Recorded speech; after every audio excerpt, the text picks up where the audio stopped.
So we talked on Wednesday about suffering, and we're going to talk a little bit more about it today, and then again on Wednesday. Been sort of doing these two or three topic series recently, and this morning I want to come at it from a slightly different angle, which is the price of avoiding painful feelings, the price of avoiding our suffering.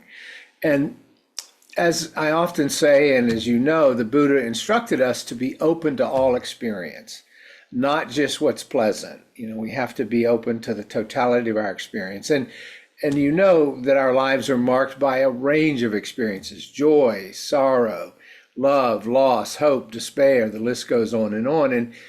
And as human beings, we are wired to be deeply connected to our emotions. They shape our perceptions, they shape our responses to the world around us. They have a tremendous role in how we are in the world. And among those emotions are painful feelings: grief, anger, fear, sadness, and an unavoidable and inevitable part of this existence. And when we're confronted with those emotions, as we talked about on Wednesday, the tendency is to seek relief, to get away from them, to distract from them, to avoid them, or whatever. And in this modern age and in the West, we turn to the idea of shutting down our feelings sometimes in an attempt to avoid suffering, the sort of stiff upper lip of Western culture. But the question then arises: if we shut down painful feelings, if we avoid painful feelings, do we inadvertently shut down all feelings, including the positive and enriching ones? What we might call numbing out. And I used to see this all the time in my practice, where people, in an effort to avoid things which were painful, they just went numb and sort of felt nothing. We call it anhedonia in my profession, the lack of feeling. And from a Buddhist perspective, this question really warrants, I think, careful examination. It touches on the essence of suffering that we talked about on Wednesday, and it bleeds into talking about our mindfulness practice and finding freedom in this life. Because in Buddhism, painful feelings are understood and embraced as an intrinsic part of our existence. They are not a sign of weakness. They are not a sign of dysfunction. They are a normal part of this life. In the First Noble Truth, the truth of dukkha, translated as you know as suffering or unsatisfactoriness, teaches us that life is inherently marked by various forms of suffering: physical pain, emotional distress, sort of vague existential dissatisfaction, painful feelings that arise due to attachment, aversion, and ignorance, the three poisons, the root of suffering. So when we may cling to fleeting pleasure, we may resist inevitable change, meaning resist impermanence, fail to see impermanence in the interconnected nature of all phenomenon. But painful feelings are not failures. They're not punishments. They're not a sign of weakness on our part. They are simply the result of the causes and conditions coming together in this web of our lives. Now, we have an habitual tendency, and this comes from our evolution, to resist pain. And obviously it has survival implications. I mean, you put your hand on a hot stove and it hurts, the reflex is to remove it. I mean, it's part of how we've survived over thousands and millions of years, or however, hundreds of thousands of years, I should say, on this planet.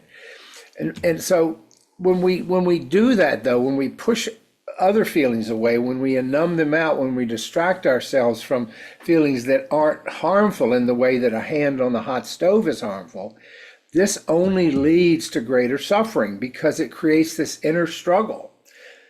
The paradox here is that by trying to shut out our painful feelings, we inherently shut down the capacity to feel altogether. And that's why the Buddha was so wise in saying we have to be open to all experience, the totality of our experience. Now, this idea of shutting down all feelings to avoid pain might, on the face of it, have some appeal, right? If we could stop feeling pain, wouldn't life be easier? But from a Buddhist perspective, this approach is not only impractical, it's counterproductive to achieving true freedom. Because to shut down painful feelings is to suppress or deny a critical part of our humanity. You know, emotions, our feelings, whether pleasant, unpleasant, or neutral, the three categories that the Buddha described, are like waves in this ocean of consciousness. They arise, they crest, and then they pass away. And to deny these waves, whether they're pleasant, unpleasant, or neutral, is to deny the natural flow of life itself. It's trying to shut out a big chunk of who we are in our experience. And the problem is that the suppression of these feelings doesn't lead to true freedom. When we suppress painful emotions, we risk also suppressing joy, love, compassion, awe, all these wonderful positive experiences. Because our emotional system and how we are wired is interconnected. They all arise from the same source of our awareness, from the same parts of our brain that manage our emotional responses, that perceive things that trigger an emotional response. If we numb ourselves to sadness, we also risk numbing ourselves to happiness. If we block fear, we may also block courage. The attempt to shut down feelings entirely leads to a state of apathy and emotional stagnation, a state of numbness, and none of us, I think, want to live in a state of numbness. A place where life feels flat, devoid of meaning. Our Buddhist path offers a different approach to dealing with painful feelings. It doesn't involve shutting them down, but it involves transforming our relationship with them, something we talk about all the time. We change our relationship with them. We don't judge them. We don't rate ourselves as weak for having them. We don't resist them.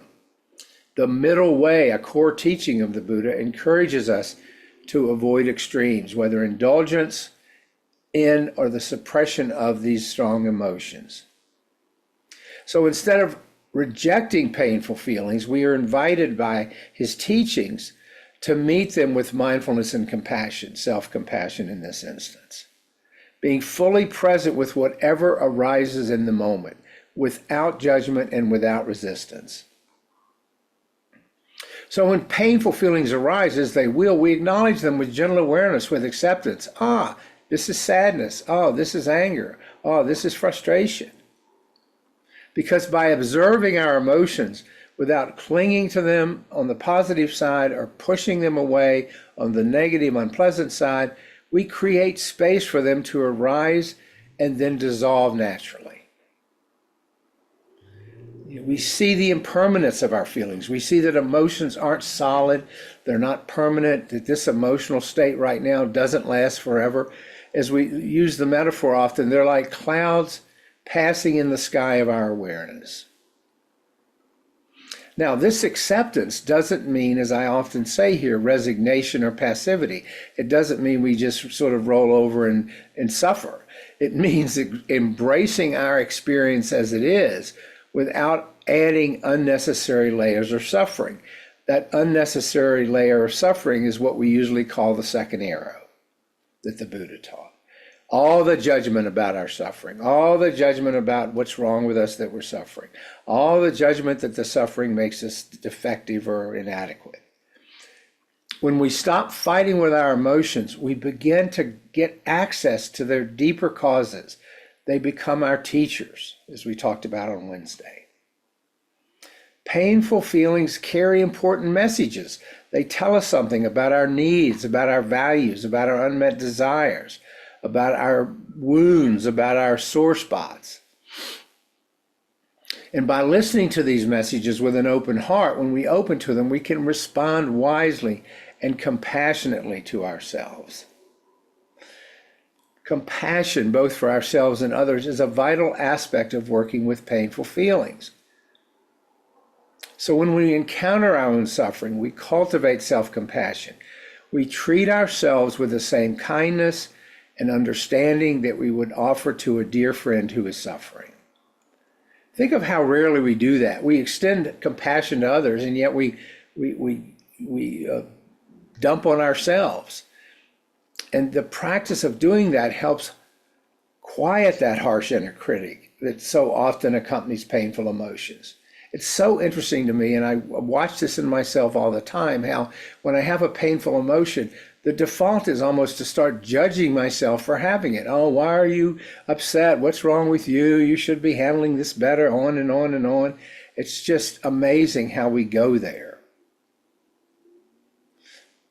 But when we recognize that others too, and this is what we talked about the other day as well, that others too experience pain, we extend our compassion outward, which fosters a deeper sense of connection. It acknowledges our shared humanity. Buddhist teachings emphasize that compassion is not diminished by painful feelings. Instead, it is deepened by painful feelings when we allow ourselves to feel the full range of our feelings, our emotions. It helps us develop the capacity to empathize with others and act with wisdom and care. And we're going to dig into that particular aspect of it a little more on Wednesday, about how allowing ourselves to feel the full range of emotions increases our capacity for empathy and compassion. In this way, painful feelings become a source of growth and transformation, not something to be avoided, not something to be suppressed, not something to be negatively judged, not something to be pushed away. The Buddhist path points toward liberation from reduced suffering, not from the elimination of the feelings, negative feelings, but through the realization of the impermanence and inconditioned nature of our feelings. When we practice our mindfulness, our compassion, and our wisdom, we disentangle ourselves from the grip of painful emotions. We disentangle ourselves from the harsh judgments that we bring to our painful emotions and discover a deeper, unshakable serenity. So what I'm arguing here today is that the peace is not from the absence of feelings, but to learn to meet them with equanimity and remain undisturbed by their arising and passing. In the words of the Buddha, he says, quote, from the Dhammapada, he says, just as the ocean has a single taste, the taste of salt, so does this Dharma have a single taste, the taste of freedom. Just as the ocean has a single taste, the taste of salt, so does this Dharma have a single taste, the taste of freedom. He is a master at understanding these experiences. Liberation does not come from shutting down feelings, but from understanding them and transcending the delusion of a fixed, separate self that clings to pleasure and recoils from pain. It's just not how things work, as much as we might go there. When we see that all feelings are a part of this ever-changing flow of existence, this ocean that crests and passes, we rest in that spacious awareness that can hold all of our feelings. You know, to shut down painful feelings in an attempt to escape the pain, to escape the realities of life, we pay a great price for that. And the price is that we pay as the loss of our ability to fully experience and embrace life in all its richness, the full range of life. Painful feelings, though not fun and though challenging, are an integral part of our existence. And they serve, when we let them, as gateways to wisdom, compassion, and transformation. They can be some of our greatest teachers, as we talked about on Wednesday. By navigating our emotions and accepting our emotions, we see the waves of joy and sorrow without being swept away by them. And think of the freedom that comes with that. Instead of being always knocked off balance, we can just learn to be with it. We discover a profound inner freedom that allows us to live with a more open heart, even in the face of life's inevitable difficulties. So instead of shutting down our feelings, we learn to open to the fullness of our existence, to the fullness of our experience. We find peace not in avoidance, but in acceptance and understanding and the freedom that comes with it. So that is all about not shutting down our feelings.